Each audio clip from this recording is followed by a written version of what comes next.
je vous demande d'accueillir chaleureusement notre secrétaire trésorier international, Myles Sullivan.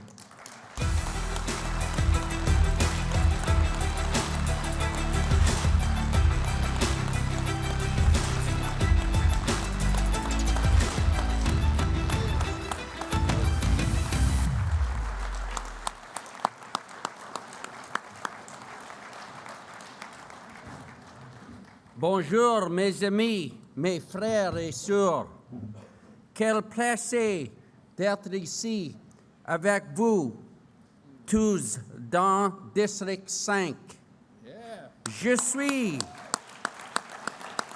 suis fier d'être ici et je veux transmettre les salutations de Pittsburgh et de toute notre équipe de direction et États-Unis.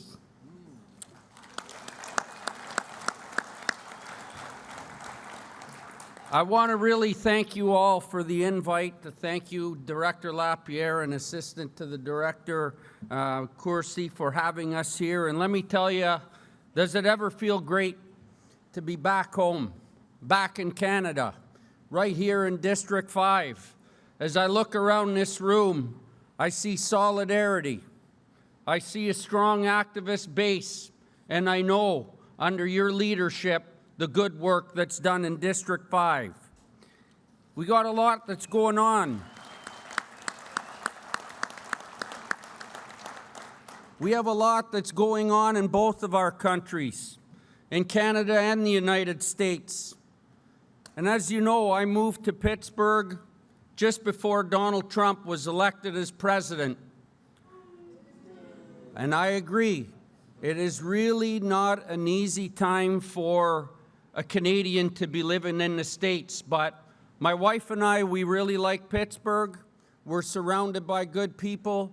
We're surrounded by a strong international executive board, and everybody there has made us feel so welcome that it's made that move and relocation a lot easier. You know, it's, when I say there's lots going on and it's hard to live in the United States right now, the tariffs come to mind, and I know you're impacted by them, and Canadians are impacted by them, and it's hard for me to be there watching our country being under attack by unnecessary and unprovoked tariffs that aren't needed after we've been not only a decades-long trading partner, but a true and strong ally of the United States in every aspect of our lives for generations. What's happening is just wrong. It doesn't make sense, and it's hurting. It's not only hurting here, make no mistake, in Canada. It's hurting workers on both sides of the border. It's hurting in the United States. You know, we're seeing a slowing economy. We're seeing a lot of uncertainty, job insecurity, rising prices, costs out of control, canceled and suspended investments in our facilities. We're seeing layoffs starting to happen, and we're also seeing harder collective bargaining. You know, now when we go to the bargaining table, we've been enjoying good bargaining for the last few years, the best we've seen in a long time. But now when we go to the bargaining table, it's harder to get the deals that we were getting. And employers are using the uncertainty of the tariffs, not because they have to in a lot of cases, but they use it as we're not sure what's going to happen. We don't know where we're going to be in 2 years or next year. So we better be careful, and because of that, we want to take away and chip away at some of the things in your collective agreement. And that's what's happening because of these tariffs. You know, we've got a $500 million investment loan to Algoma Steel in District 6. And that's good to give that kind of a loan because of the 50% tariffs against steel. But a loan is not what a company needs when they're already drowning in red ink, when they're already transitioning from a traditional steel-making blast furnace to an EA, and they're going to start having restructuring in the new year. They need a lifeline. This is only going to put them further into debt and closer to CCAA. And that's the reality of what's happening with the tariffs in our economy. But we're fighting back. I can tell you at the bargaining table, we're fighting back. Here, I'm so proud of the members at Rio Tinto that have been out on the picket line for 4.5 months. Those 180 workers are taking a stand. Debout. Libby Glass, which is in District 1 in Toledo, Ohio. We got 650 members that have been on strike there, standing up for their rights for 14 weeks against an employer that doesn't want to give them a fair contract, even though 3 years ago, when they were under financial pressure and at the risk of closing, we worked with them. We took cuts, we took changes, we took small wage packages, and now that they are very profitable and really doing well, how do they repay us for working with them to save them when the chips were down? They force us on the picket line to try and save what we have, but I can tell you those members are standing strong. We've been at their rallies, and at the end of the day, we're going to be successful and win that strike.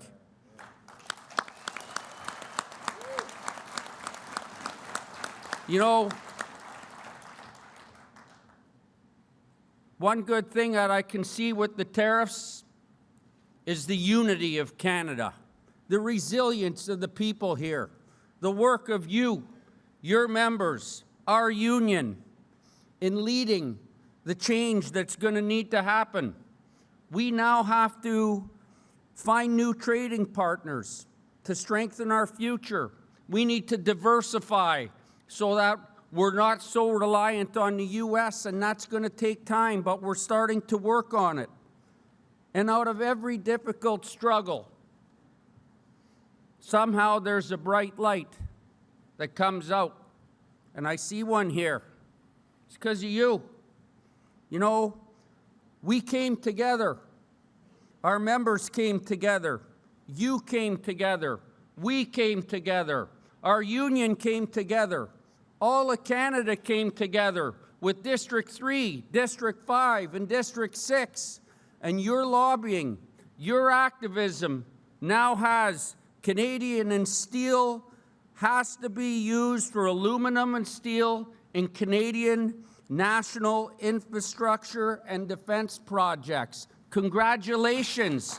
That is good work.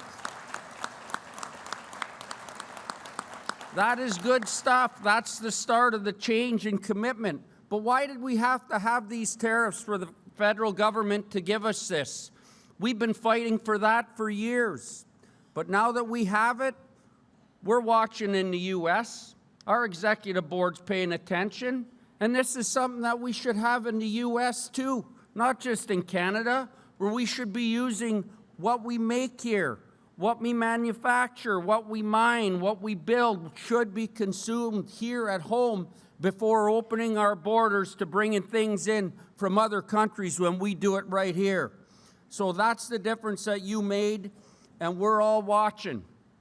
You know, I can tell you in my new role, our union is in as good a position as we can possibly be to face the challenges that are upon us on both sides of the borders. Our strike and defense fund is very, very, very healthy, and that's a good thing. We're going to need it. You know, in the U.S., which I'm going to talk a little bit about today so that you understand more what's happening there, we'll hear a lot about Canada. We got a lot of big bargaining coming up in the U.S. We have over 100,000 members to bargain for in the next year. Rocks will be part of it. Others will be part of it. Our executive board and our locals will be making sure that the January 31st expiry date of over 40,000 oil workers south of the border will have a new master collective agreement. We'll make sure they're represented well. And we don't just want a decent deal or a fair deal or no concessions. We want a damn good deal. because these workers deserve it.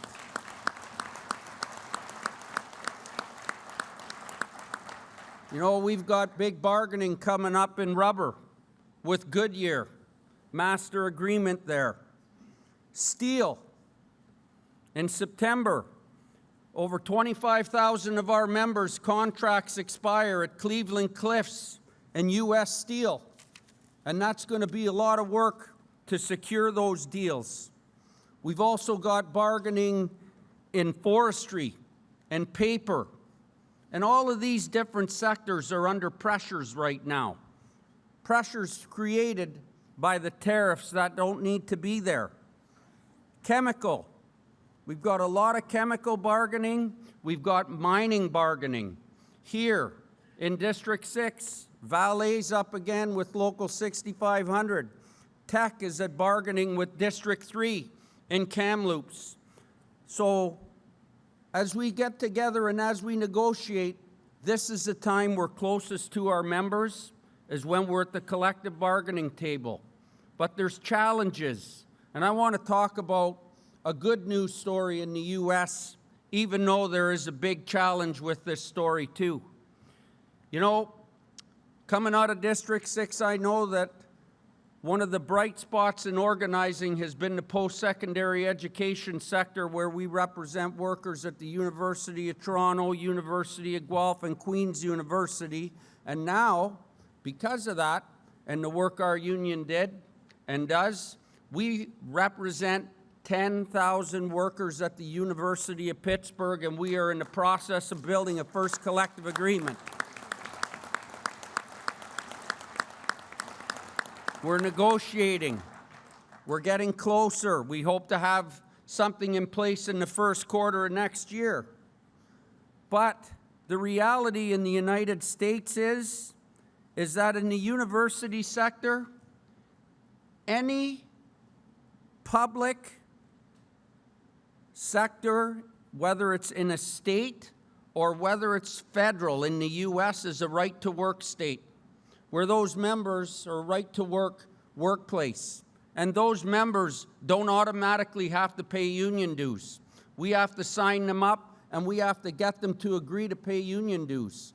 So as good a news as those 10,000 new members are, it's not like what we have here in Canada with the RAND formula.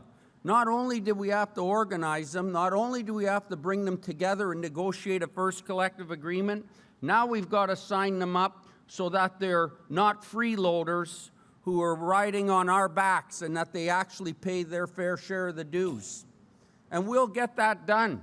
We're good at it in the U.S., but it's a problem. Out of the 50 states in the United States, 26 of them are right-to-work states. And I'm embarrassed to tell you, in a way, that there are 80,000 members, workers that we represent south of the border, that do not pay union dues. And when I hear your director talking about what's happening with Legault and the changes in this province, that's the start of making negative change and chipping away. And if they get that part, they're coming after that very sacred thing to us. Make sure we don't lose that RAND formula, that we stick together, we push back, we fight back, debut on that one. We cannot ever lose that RAND formula.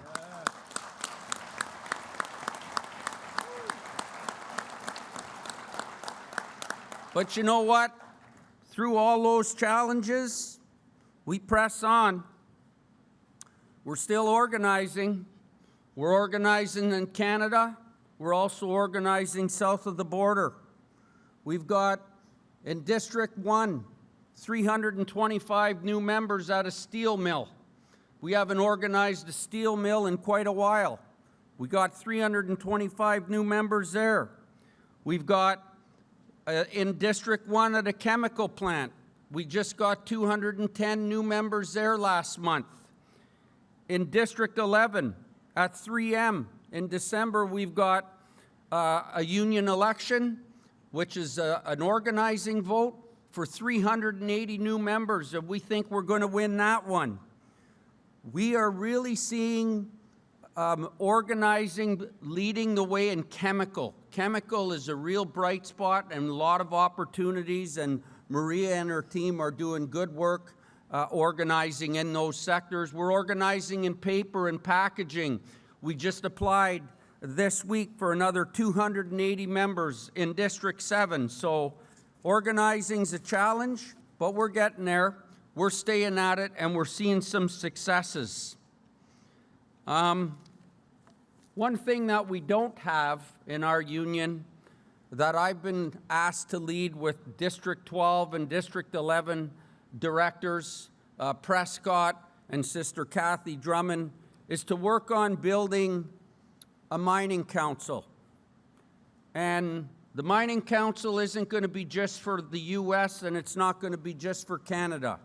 The best way, in my opinion, to build a mining council is to have it for our whole union, where we share stories, where we share communication, we share patterns at the bargaining table, we learn about digitalization, AI, contracting out, training, health and safety, and the list goes on. You know, one of my favorite things to do is to go out and visit workplaces where our members work. And what we've been doing is we're touring each district, district by district, and we're meeting and talking to and learning from mine workers, mill workers, and smelter workers. We're listening to their challenges, their stories, and they are so happy to see us come into their workplace and be there and care about what they do as we go underground or into the open pit and learn about their facility. It makes a difference. You know, we're working on bringing the council closer and closer to, we're going to have a conference next fall, so we're working on planning that now. We really hope that District 5 can be a strong part of the mining council because you've got a good density in mining, you've got a proud history in mining, and it's really a part of your core heritage here of who we represent and what we do, not just in District 5, but in all of Canada. Yeah. You know, one of my favorite tours recently was at a salt mine. I didn't know when I drove across the Peace Bridge and into the U.S. and I came out in Buffalo that only 40 minutes from that border, there's a big underground salt mine called American Rock Salt, where they load. Director Wasera and I toured it. They load 1,000 tractor trailer loads of salt a day, 365 days a year, to protect the roads on the southern part of the Great Lakes all the way over to the eastern seaboard. That's what our members do. And in District 5, we went up to Rouyn-Noranda, Director Warren and I, with your director and assistant and others, and we met with Local 9291 and their members, and we toured the Westwood mine of I Am Gold, and it was a really good tour. It was the first one I saw in mining, and only in District 5 can we go underground and they tell the bosses, no supervisors, no bosses, this is a union tour, stay put, and we're going to go around and find out what's really happening here. So, you know, that's strength and solidarity.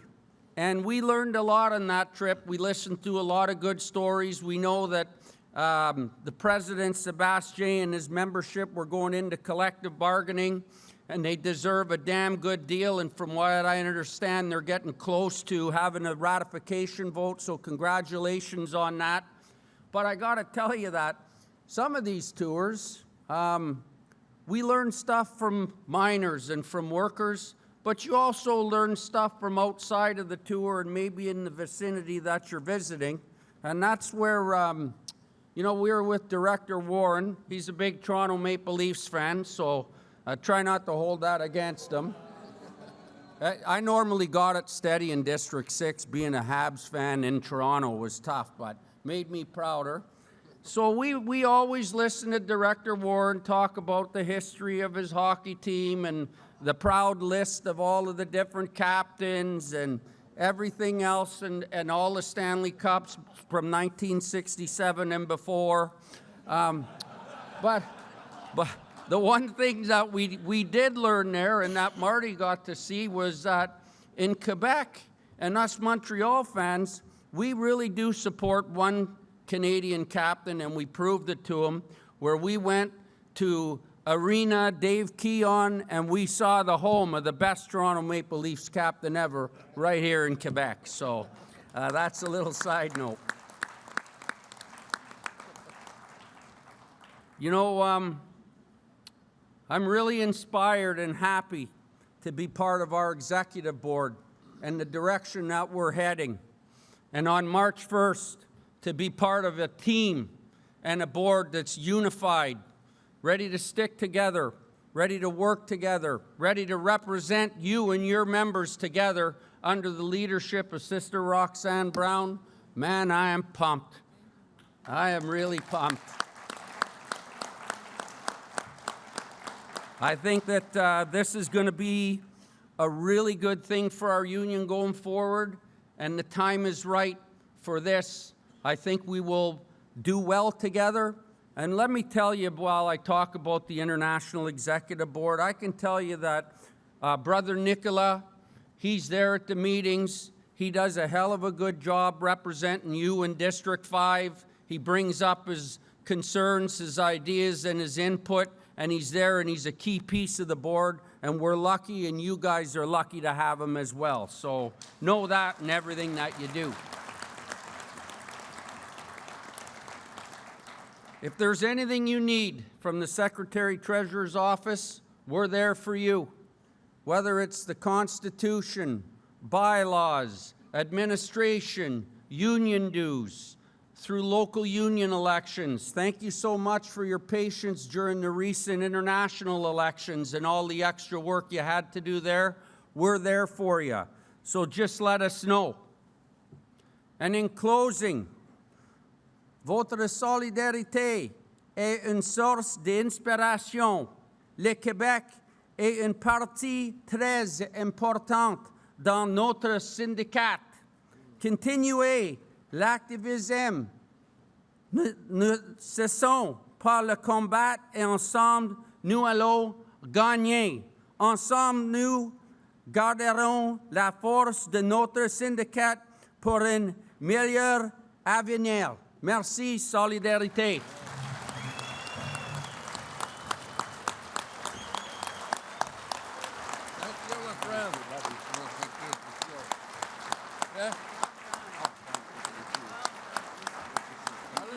From the D5.